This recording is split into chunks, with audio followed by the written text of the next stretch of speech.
बाजार में एक रोड पर शारदा देवी अपनी छोटी सी टोकरी में दिवाली के लिए अपने हाथों से बनाए हुए मिट्टी के दिए सजाकर बैठी थी। कुछ सादे थे, कुछ पर रंगों से छोटी छोटी कलाकारी की गई थी। तभी इसी भीड़ में एक साधारण सी गाड़ी रुकी, जिसमें से हल्के पीले सूट में एक लड़की उतरी। वह और कोई नहीं बल्कि इसी जिले की डीएम काव्या कुमारी थी, जो दिवाली के लिए मिट्टी के दिए खरीदने बाजार आई थी। तभी काव्या कुमारी की नजर सड़क किनारे बैठी रंग बिरंगे दिए बेच रही शारदा देवी पर पड़ी। काव्या सीधा उन्हीं के पास पहुंची। जमीन पर बैठते हुए उसने मुस्कुराकर पूछा, अम्मा, ये दिए कैसे दे रही हैं? बूढ़ी औरत ने एक पल के लिए काव्या को देखा। उसकी आवाज में एक अपनापन था। उसके चेहरे पर एक हल्की सी मुस्कान आई। बोली, ले ले बेटी, जो पसंद आए उठा ले। सादे वाले 50 रुपये के 20 हैं और ये रंगीन वाले 800 के 20। काव्या ने दियों को अपने हाथ में उठाया और कहा, अम्मा, आप बहुत सुंदर दिए बनाती हैं। ये सारे रंगीन वाले मुझे दे दीजिए। शारदा देवी का चेहरा खिल उठा। दिन की पहली बोहनी होने वाली थी, वह भी इतनी अच्छी। वह जल्दी जल्दी दिए एक कागज के थैले में डालने लगी। तभी एक तेज आवाज के साथ एक पुलिस की मोटरसाइकिल आकर ठीक उनके सामने आकर रुकी। मोटरसाइकिल से एक भारी भरकम शरीर वाला इंस्पेक्टर धनपाल यादव उतरा। चेहरे पर घमंड और होठों पर पान की पीक के निशान। उतरते ही उसने अपनी भारी आवाज में कहा, ए बुढ़िया, आज क्या क्या बेच रही है? उसकी नजर टोकरी में रखे सबसे सुंदर बड़े और रंगीन दियों पर पड़ी। शारदा देवी का खिला हुआ चेहरा अचानक मुरझा गया। उनकी आवाज कांपने लगी। जी जी साहब, दिए हैं। धनपाल ने अकड़ते हुए कहा, हाँ वह तो मुझे भी दिख रहा है। ये जो बड़े वाले हैं सारे पैक कर थाने में दिवाली मनानी है और बड़े साहब लोगों के घरों पर भी भिजवाने हैं। जल्दी का टाइम नहीं है मेरे पास। शारदा देवी के हाथ रुक गए। ये सबसे खास दिए थे जिन्हें बनाने में उन्हें 2 दिन लगे थे। इनकी उन्हें सबसे अच्छी कीमत मिलने की उम्मीद थी। उन्होंने हिम्मत जुटाकर धीरे से कहा, साहब ये 500 रुपए के हैं। इंस्पेक्टर धनपाल यादव जोर से हंसा और बोला, पैसे? जैसे कोई बहुत मजेदार चुटकुला सुन लिया हो। पैसे तुझे मैं पैसे दूंगा। शुक्र मना कि तेरा सामान उठवा रहा हूँ, वरना तेरी ये टोकरी यहीं से उठवा दूंगा तो कहीं की नहीं रहेगी। भूल गई क्या पिछली बार का हाल? शारदा देवी की आंखें भर आईं। पिछली बार धनपाल ने उनकी सब्जियों की टोकरी पलटा दी थी, सिर्फ इसलिए कि उन्होंने पैसे मांग लिए थे। उनका पूरा दिन का नुकसान हो गया था। पास बैठी काव्या ये सब देख और सुन रही थी। उसका खून खौल रहा था। एक वर्दी वाला जिसका काम लोगों की रक्षा करना है, वह एक गरीब बेबस औरत को इस तरह धमका रहा था। शारदा देवी ने कांपते हाथों से वह सारे बड़े दिए एक थैले में भरे और इंस्पेक्टर की तरफ बढ़ा दिए। इंस्पेक्टर ने थैला छीना और मोटरसाइकिल पर बैठने लगा। तभी शारदा देवी ने रोती हुई आवाज में कहा, साहब घर में पोता बीमार है, दवा के पैसे नहीं है, आज की बोहनी भी नहीं हुई है, कुछ तो दे दीजिए साहब, भगवान आपका भला करेगा। ये सुनना था कि इंस्पेक्टर धनपाल आग बबूला हो गया। वह मोटरसाइकिल से उतरा और गुस्से में शारदा देवी की तरफ बढ़ा और गुस्से में बोला, बहुत जबान चलाने लगी है। पैसे चाहिए तुझे? रुक, मैं देता हूं तुझे पैसे। उसने आगे बढ़कर दियों से भरी टोकरी पर जोर से लात मारी। सारे मिट्टी के दिए और शारदा देवी की दिन भर की मेहनत, उनकी उम्मीदें सब एक पल में सड़क पर बिखर कर चूर चूर हो गईं। टूटे हुए दियों के टुकड़े ऐसे बिखरे थे जैसे शारदा देवी का दिल टूट कर बिखर गया हो। इंस्पेक्टर ने गरजते हुए बोला, ये हैं तेरे पैसे। अब अगर कल यहाँ बैठी दिखी तो सीधा हवालात में डाल दूंगा, समझी? धनपाल यादव गुर्राया और अपनी मोटरसाइकिल स्टार्ट करके तेजी से चला गया। पूरा बाजार एक पल के लिए सन्न रह गया। सबने देखा लेकिन किसी ने कुछ नहीं कहा। सब जानते थे कि इंस्पेक्टर धनपाल से उलझने का मतलब अपनी शामत को बुलाना है। शारदा देवी बिखरे हुए दियों को देखकर बिलख बिलख कर रोने लगी। मेरा सब बर्बाद हो गया है भगवान, मेरी पूरी दुनिया उजड़ गई। मेरी छोटी सी टोकरी जिसमें मैंने अपने पोते के ठीक होने और घर की खुशियों के लिए दिवाली की दिए बेच रही थी, अब मेरा सब छीन गया। ऐसा लगता है जैसे हमारी दिवाली ही चली गई। काव्या का दिल दर्द से भर गया। वह तुरंत शारदा देवी के पास गई और उनके कंधों पर हाथ रखकर उन्हें उठाया। शांत हो जाइए अम्मा, हिम्मत रखिए। उसने आसपास के लोगों की तरफ देखा। सबकी नजरों में गुस्सा तो था, लेकिन साथ ही बेबसी और डर भी था। काव्या ने थोड़ी ऊंची आवाज में पूछा, आप लोगों ने यह सब देखा? एक दुकानदार धीरे से बोला, बेटी, हम रोज देखते हैं। यह इंस्पेक्टर हर छोटे दुकानदार से सामान लेता है और बिना पैसे दिए ऐसे ही चला जाता है। जो नहीं देता उसके साथ यही होता है। कोई कुछ नहीं कर सकता क्योंकि वह पुलिस वाला है। काव्या ने शारदा देवी को पानी पिलाया, फिर अपने पर्स से 10,000 रुपए निकालकर उनकी हथेली पर रख दिए। अम्मा ये रखिए, ये आपके नुकसान की भरपाई तो नहीं कर सकते, लेकिन शायद थोड़ी मदद हो जाए। शारदा देवी ने पैसे लेने से मना कर दिया। नहीं बेटी, मैं भीख नहीं ले सकती। तूने मेरे लिए इतना सोचा यही बहुत है। काव्या ने जबरदस्ती पैसे उनके हाथ में थमाए। यह भीख नहीं है अम्मा, यह आपकी मेहनत का सम्मान है और मैं आपसे वादा करती हूँ, जिसने आपके ये दिए तोड़े हैं उसका घमंड भी ऐसे ही टूटेगा। उसे सजा जरूर मिलेगी। शारदा देवी ने नम आंखों से काव्या को देखा। तुम नहीं जानती बेटी, वह बहुत खतरनाक आदमी है। उसके पीछे बड़े बड़ों का हाथ है। तुम इस चक्कर में मत पड़ो, वह तुम्हारा भी नुकसान कर देगा। काव्या बस मुस्कुराई। आप मेरी चिंता मत कीजिए अम्मा, बस आप मुझे अपना पता बता दीजिए। थोड़ी हिचकिचाहट के बाद शारदा देवी ने उसे अपनी झोपड़ी से बने घर का पता बताया। काव्या ने वादा किया कि वह कल उनसे मिलने आएगी और वहां से चली गई। लेकिन उसका दिमाग अब शांत नहीं था। उसके अंदर एक तूफान चल रहा था। एक जालिम इंस्पेक्टर और डरे हुए लोग और बिखरे हुए दिए, ये तस्वीर उसकी आंखों के सामने से हट ही नहीं रही थी। अगले दिन सुबह काव्या अपने ऑफिस पहुंची, लेकिन आज वह अपनी डीएम वाली कुर्सी पर नहीं बल्कि एक मिशन पर थी। उसने सबसे पहले शहर की एएसपी आलिया राठौर को फोन किया। आलिया एक तेज तर्रार और ईमानदार आईपीएस ऑफिसर थी। काव्या और आलिया की अच्छी दोस्ती भी थी। आलिया, मैं काव्या बोल रही हूँ, एक बहुत जरूरी काम है, क्या तुम 10 मिनट में मेरे ऑफिस आ सकती हो? काव्या की आवाज में एक गंभीरता थी। ठीक 10 मिनट बाद एसपी आलिया राठौर काव्या के केबिन में थी। सब ठीक तो है, तुम बहुत टेंशन में लग रही हो। काव्या ने उसे कल बाजार में हुई पूरी घटना बताई। कैसे इंस्पेक्टर धनपाल यादव ने उस बूढ़ी औरत के साथ बदतमीजी की और उसके सारे दिए तोड़ दिए। सब सुनकर आलिया की आंखों में भी गुस्सा उतर आया।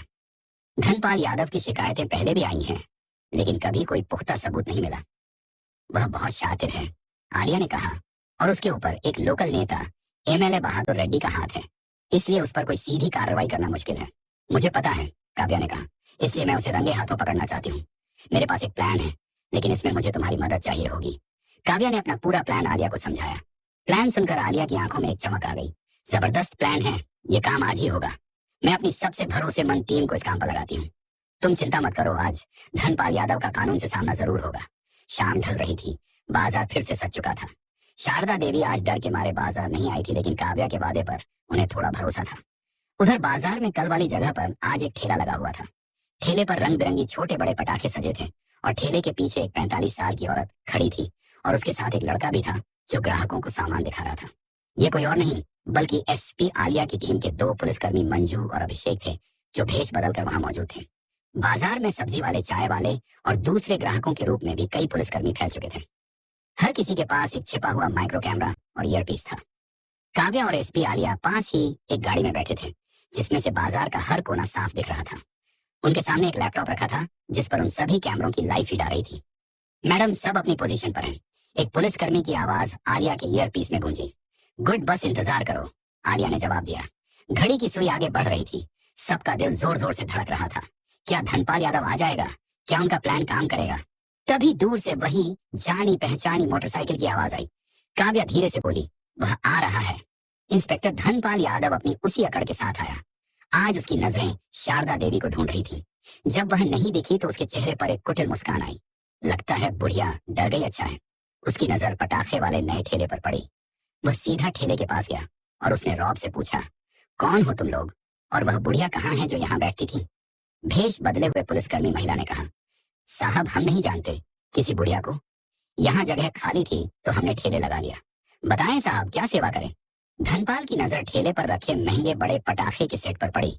उसने हुक्म दिया, ये वाला सेट पैक कर मेरे बच्चों के लिए घर ले जाना है। अभिषेक ने कहा, जी साहब, 500 रुपये का है। धनपाल ने उसे घूर कर देखा। पैसे मुझसे पैसे मांगेगा, जानता नहीं मैं कौन हूं तुम लोगों? इस बाजार में धंधा करना है या नहीं? पुलिसकर्मी को अभिषेक ने जानबूझकर उसे उकसाना शुरू कर दिया। साहब, हम तो गरीब लोग हैं, पेट पालना होता है। आप तो बड़े अफसर हैं, आप ही रहम नहीं करेंगे तो कौन करेगा? इंस्पेक्टर धनपाल ने अक्कत धरते हुए बोला। जुबान लड़ाता है मेरे साथ। धनपाल का पारा चढ़ गया। उसने उस आदमी का कॉलर पकड़ लिया। चल निकाल, आज दिन भर में जितनी कमाई की है सब निकाल आज। तुझे मैं बताऊंगा कि पुलिस से जुबान लड़ाने का नतीजा क्या होता है। गाड़ी में बैठी काव्या ने आलिया की तरफ देखा। अब आलिया ने अपने ईयरपीस पर कमांड दिया, मूव इन नाउ। इससे पहले कि इंस्पेक्टर धनपाल कुछ समझ पाता, चारों तरफ से ग्राहक, सब्जी वाले और चाय वाले बने पुलिसकर्मियों ने उसे घेर लिया और पटाखे बेच रही महिला और अभिषेक बना पुलिसकर्मी दोनों अपनी असली पहचान में आ गए और इंस्पेक्टर धनपाल का हाथ पकड़कर उसे झटक दिया। हाथ नीचे कर इंस्पेक्टर धनपाल यादव हक्का बक्का रह गया। उसे अपनी आंखों पर यकीन नहीं हो रहा था। यह सब क्या हो रहा है? तुम लोग कौन हो? वह चिल्लाया। तभी गाड़ी का दरवाजा खुला और एसपी आलिया राठौर अपनी वर्दी में बाहर निकली। उनके पीछे पीछे डीएम काव्या कुमारी भी उतरी। उन्हें देखते ही धनपाल यादव के पैरों तले जमीन खिसक गई। उसका चेहरा सफेद पड़ गया। वह समझ गया कि वह बुरी तरह फंस चुका है। डीएम मैडम, एसपी मैडम, आप यहाँ? उसकी जबान लड़खड़ाने लगी। काव्या ने अपनी शांत लेकिन सख्त आवाज में कहा, हाँ इंस्पेक्टर धनपाल यादव, हम यही हैं। तुम्हारा खेल देखने, तुम्हारा वह रूप देखने जो तुम इन गरीब और बेबस लोगों को दिखाते हो। तुम्हारी हर धमकी, हर वसूली कैमरे में रिकॉर्ड हो चुकी है। धनपाल आलिया ने कहा, तुम्हें तुम्हारे पद का दुरुपयोग करने और जनता को परेशान करने के जुर्म में गिरफ्तार किया जाता है। दो हवलदार आगे बढ़े और धनपाल के हाथों में हथकड़ी पहना दी। कल तक जो आदमी पूरे बाजार में दहशत का दूसरा नाम था, आज वह एक मुजरिम की तरह सिर झुकाए खड़ा था। बाजार के लोग जो कल तक डर के मारे चुप थे, आज धीरे धीरे बाहर निकल रहे थे। उनकी आंखों में डर की जगह एक उम्मीद की चमक थी। धनपाल को लगा जैसे उसका सब कुछ छिन गया, उसकी इज्जत, उसकी वर्दी, उसका रौब। लेकिन वह इतनी आसानी से हार मानने वालों में से नहीं था। उसके दिमाग में बिजली की तरह अपने आखिरी सहारे का नाम कौंधा एमएलए बहादुर रेड्डी सिंह। जैसे ही पुलिस उसे जीप की तरफ ले जाने लगी, वह जोर से चिल्लाया, रुक जाओ, तुम लोग बहुत बड़ी गलती कर रहे हो। तुम जानते नहीं कि मेरे पीछे किसका हाथ है। मैं अभी एमएलए साहब को फोन करता हूँ। 1 मिनट में तुम सबकी वर्दी उतरवा दूंगा। उसने अपनी जेब से फोन निकालने की कोशिश की। आलिया ने इशारा किया और एक हवलदार ने उसका फोन छीन लिया। लेकिन धनपाल की धमकी ने हवा में एक नया तनाव घोल दिया था। सब जानते थे कि एमएलए बहादुर रेड्डी कितना दबंग और पहुंच वाला नेता है। वह अपने आदमी को बचाने के लिए कुछ भी कर सकता है, किसी भी हद तक जा सकता है। फिर तुरंत उसी पल काव्या के हाथ में रखे फोन की घंटी बजी। स्क्रीन पर जो नाम चमक रहा था, उसे देखकर काव्या और आलिया दोनों एक पल के लिए चौंक गई। कॉलर आईडी एमएलए बहादुर रेड्डी सिंह। काव्या ने आलिया की तरफ देखा। आलिया की आंखों में चिंता की एक लकीर थी। पूरे बाजार में एक अजीब सी खामोशी छा गई थी। उधर से एक भारी आवाज आई, डीएम साहिबा, मैं विधायक बहादुर रेड्डी बोल रहा हूँ। सुना है तुमने मेरे एक आदमी इंस्पेक्टर धनपाल यादव को पकड़ लिया है। ये क्या मजाक है अभी के? अभी उसे छोड़ दो, वरना याद रखना तुम्हारा यह तबादला सिर्फ जिले तक ही सीमित नहीं रहेगा। मैं जानता हूँ तुम अपने तबादलों से कितना डरती हो। मैं तुम्हें तुम्हारे घर के तहखाने तक पहुंचा सकता हूँ, जहाँ तुम अपने घर वालों के साथ रहकर अपना जीवन गुजारोगी। मेरी शक्ति का अंदाजा तुम्हें है ही नहीं। ये दिवाली का तोहफा है मेरी तरफ से। अभी उसे छोड़ दो, वरना कल की सुबह तुम्हारे लिए नहीं होगी। धनपाल यादव की शैतानी मुस्कान और गहरी हो गई। बाजार के लोग डर से सहम गए, क्योंकि वे जानते थे कि बहादुर रेड्डी की पहुंच कहां तक है। काव्या ने आंखें बंद की और अपनी सारी घबराहट को एक पल में इकट्ठा किया। जब उसने दोबारा बोलना शुरू किया तो उसकी आवाज बर्फ की तरह ठंडी और लोहे की तरह मजबूत थी। एमएलए बहादुर रेड्डी जी, जोया ने कहा, पहले तो मैं आपको बताना चाहूंगी कि मैं काव्या कुमारी हूँ और मैं किसी के तबादले या धमकी से डरने वाली नहीं हूँ। और दूसरा, इंस्पेक्टर धनपाल यादव अब आपका आदमी नहीं, बल्कि कानून की हिरासत में एक अपराधी है। उसने एक गरीब बेबस बूढ़ी औरत के दिए तोड़े हैं, उसकी मेहनत को रौंदा है और जनता से अवैध वसूली की है। और मेरे पास आपके भी सारे सबूत हैं। एमएलए बहादुर रेड्डी का गुस्सा फौरन उन पर जोरदार दहाड़ा बनकर फटा। सबूत? कौन से सबूत? मैं जानता हूँ। ये तुम्हारी और तुम्हारी दोस्त एसपी की कोई चाल है। तुम दोनों को मैं देख लूंगा। तुम दोनों ने मेरी इज्जत पर हाथ डाला है। तुम्हारी नौकरी खा जाऊंगा। मैं अभी मुख्यमंत्री जी को फोन कर रहा हूँ। काव्या ने एक पल भी नहीं गवाया। वह जानती थी कि उसे अब पलटवार करना होगा। आप उनसे फोन जरूर कीजिए एमडेल से साहब, लेकिन फोन करने से पहले मेरी एक बात सुन लीजिए।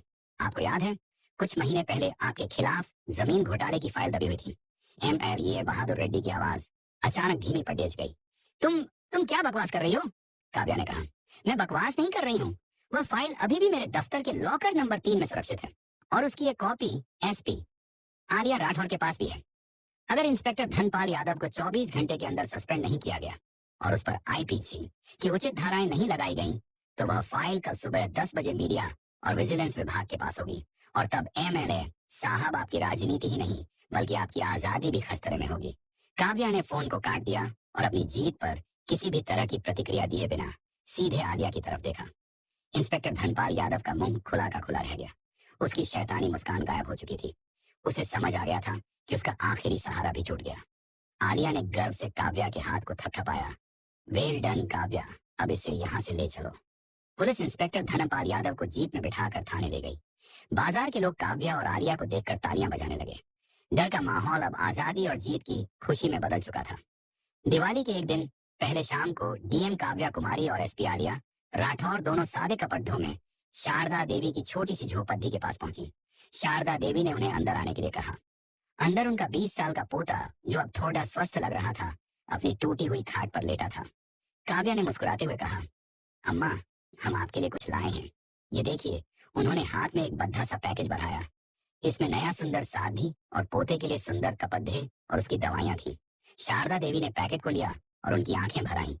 तुमने मेरी सुनी बेटी, भगवान तुम्हारा भला करे। आलिया ने हंसते हुए कहा, अम्मा, हमने देखा कि आपने दिए बेचने की जगह छोड़ दी थी, अब आपको कोई परेशान नहीं करेगा। हमने उन इंस्पेक्टर को सस्पेंड कर थाने में बंद कर दिया है। अब आपको चिंता करने की कोई बात नहीं। शारदा देवी उनकी बात सुनकर बहुत खुश हुई।